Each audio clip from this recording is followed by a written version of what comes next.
Bonjour chers camarades de l'ordre de la bonne chair et du bon vin. Aujourd'hui, on explore ensemble les prémices de la lactofermentation de façon facile avec l'ensemble de charcuterie You My Dry. Pas besoin d'installation particulière, un frigo suffit. Suivez les directives du mode d'emploi et le tour est joué. Je vous garantis que le produit est plus que surprenant. Vous n'avez pas de fumoir, vous ne voulez pas vous embarrasser d'un, ou il est interdit de faire de la fumée dans votre municipalité ou des voisins qui sont plus ou moins compréhensibles. Je veux vous montrer une formule facile pour travailler la fumée liquide. Sans plus tarder, voici notre recette. Mes recettes sont toujours pesées et conçues pour une quantité de 1 kg de viande, incluant le gras. Pour les conservateurs, je suis sous les normes canadiennes. Pépéronie de bœuf fumée, sans fumer. 700 g de chair de bœuf, 300 g de gras de bœuf. Sel nature, c'est ce qui veut dire non iodé, sel nature, 100% pur, 30 g. Sucre, 3 g. Poivre, 3 g. Cayenne, 3 g. Paprika, 3 g. Anis granulé, 3 g. Fenouil granulé, 3 g. Ail granulé, 10 g. Vin rouge, 100 g. Montliant, c'est le lait en poudre, 50 g. Et la fumée liquide, 10 g. Pour la fermentation maintenant, j'utilise la culture bactérienne l'allemand SAX 01, 0,15 g. Dextrose, 8 g. C'est dans l'eau non chlorée, 62 g, température ambiante. Les conservateurs, étant donné qu'on s'en va en lactofermentation, sel nitrité numéro 2, 3 g, érythromate de sodium, 0,5 g. Pourquoi le sel nitrité numéro 2? Parce qu'on travaille à froid, c'est en lactofermentation. Il y a un petit peu de nitrate dedans. J'aurai bientôt une autre capsule pour démêler le travail du numéro 1 et du numéro 2. Alors, on y va avec notre technique. On prépare notre petit gueuleton. À vos couteaux, vos fourchettes, c'est parti. Tout d'abord, votre ami, une balance de précision que vous pouvez trouver sur Internet. On y va avec le sel. J'ai mon dextrose, mon poivre, le cayenne, le paprika, toujours au gramme, l'ail granulé, c'est sec, il n'y a pas de problème. L'anis, fenouil, ma fumée liquide, le vin, mon liant, mon sel nitrité, mon érythromate de sodium, l'eau que je vais peser, non chlorée, j'y mets ma culture bactérienne, on mélange bien, on a nourri ça avec le dextrose pour exciter nos bonnes bactéries qui vont faire la lactofermentation. J'ai pré-haché mon bœuf, je fais seulement qu'une fois. Comme voyez-vous, là, c'est à demi-gelé. Je vais conserver ma température le plus près possible de 4 Celsius. Je vais en bloc. C'est mis en bac. Tout a été pesé. On commence à effriter notre chair. C'est pour pas que le gras écrase. Il faut le garder. Faut se garder des beaux morceaux sous la bouche. J'aime pas les saucisses vendues en magasin qui ont été passées 3 fois. C'est comme pas de...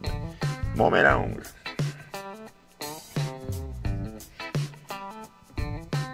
Commence à masser. Moi, je préfère mettre mes épices à sec. J'ai un meilleur contrôle. C'est une méthode de travail que je me suis fait pour rien oublier. Ma fumée liquide. J'incorpore. Je mélange toujours entre chaque. Mon mélange se doit d'être homogène.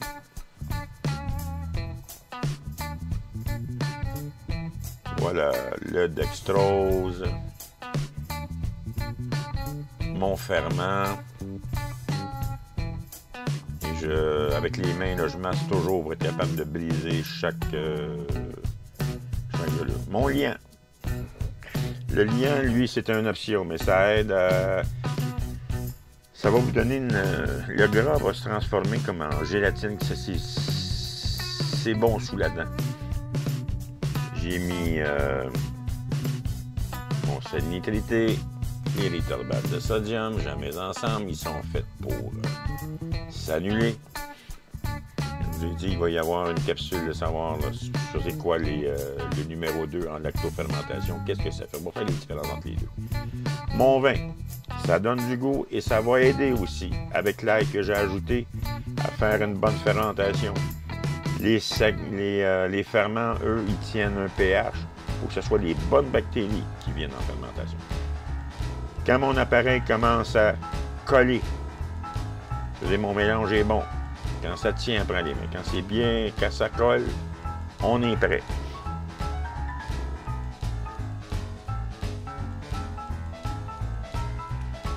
Je vais couvrir et je vais envoyer, moi j'ai mon 7-8 heures au frigo pour que ça reprenne. Là, j'ai été un petit peu plus serré, là, je l'ai liquéfié un peu. On se prépare une bonne balle pour enlever le plus d'air possible au fond de notre canne d'embosseuse. Juste une petite pression pour enlever l'air. L'air, c'est néfaste. Ça amène des mauvaises bactéries. On presse juste un peu. Faut pas en faire du béton. Là.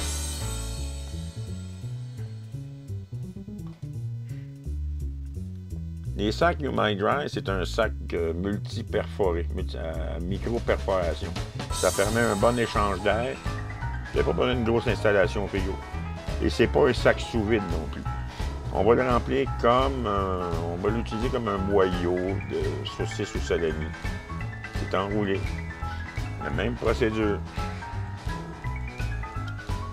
On attache le bout avec votre nœud favori. Moi, je fais toujours mes grosses mains. J'ai donc de la misère à ces petites cotes. Voilà, je fais un premier boucle. Je viens sécuriser mon nœud avec une deuxième attache que je replie.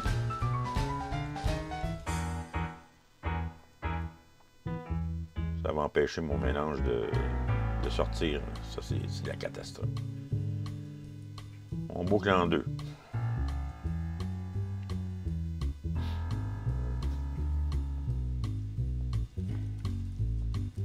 Pour empêcher l'air d'être d'une aiguille, je vais juste perforer un petit peu.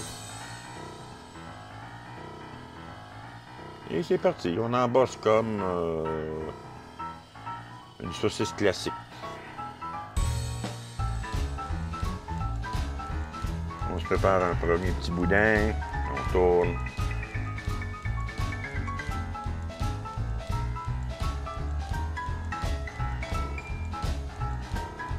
On serre de façon à faire éclater le boyau de notre sac. Le tour est joué. On va continuer comme ça jusqu'à la fin de notre recette.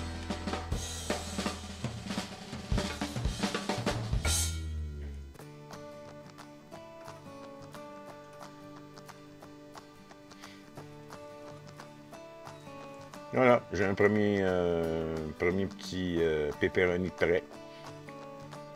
Mon double nœud. Je viens rabattre une deuxième fois. Il appelle le bubble nut ou le nœud bulle.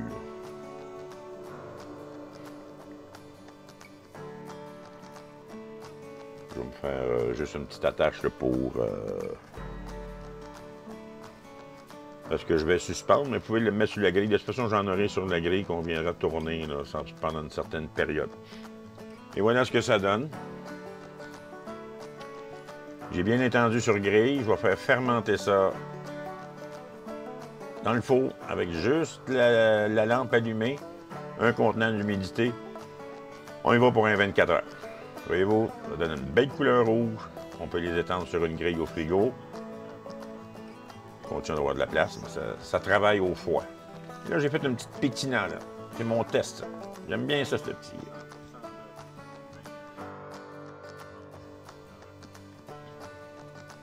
Là, ça va goûter. Ça a pris une belle coloration du bœuf. Ma myoglobine est restée. Et à chaque jour, je vais venir compresser. Et vous voyez, au bout d'une semaine même, ça commence à perdre l'humidité. La raison, c'est que, bon, d'un, je viens tester, là, commencer. Et ça aide à évacuer des petites bulles d'air qui pourraient être à l'intérieur de ma viande. Ça, c'est mortel, là. Il faut que ce soit le moins d'air possible. Et surtout les premières journées, la première semaine, chaque matin, chaque jour, vous venez masser, compresser. Là, le pétinant, ça, c'est au bout d'un mois. Voyez-vous la belle couleur que ça donne? Ça a bien séché. Les saveurs se sont regroupées. On commençait déjà à avoir le fenouil. Ça fait un bel apéro. C'est original, les pétinants. Et là, au bout de 6 semaines, voyez-vous, un beau rouge foncé, là, c'est souple.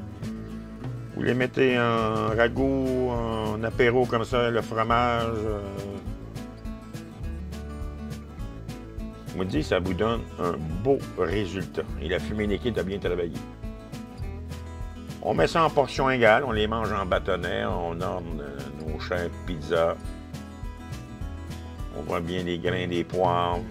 Et en parallèle, j'en ai mis dans ma salle de séchage. J'ai tenté l'expérience en double.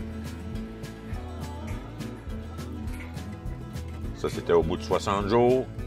Là, c'est presque noir. On sentait l'anis et la fenouil ressortaient. C'est plus foncé. Mais au frigo, ça vous donne un produit, vous allez impressionner. Je vous dis, là, ça vaut la peine d'investir.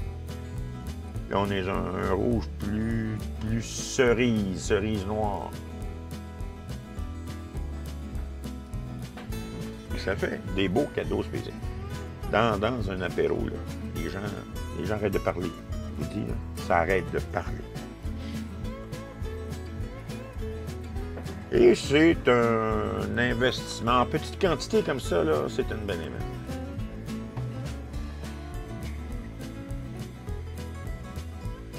Merci d'être avec moi pour mes petites expériences de fou. Et quand c'est fait maison, c'est meilleur.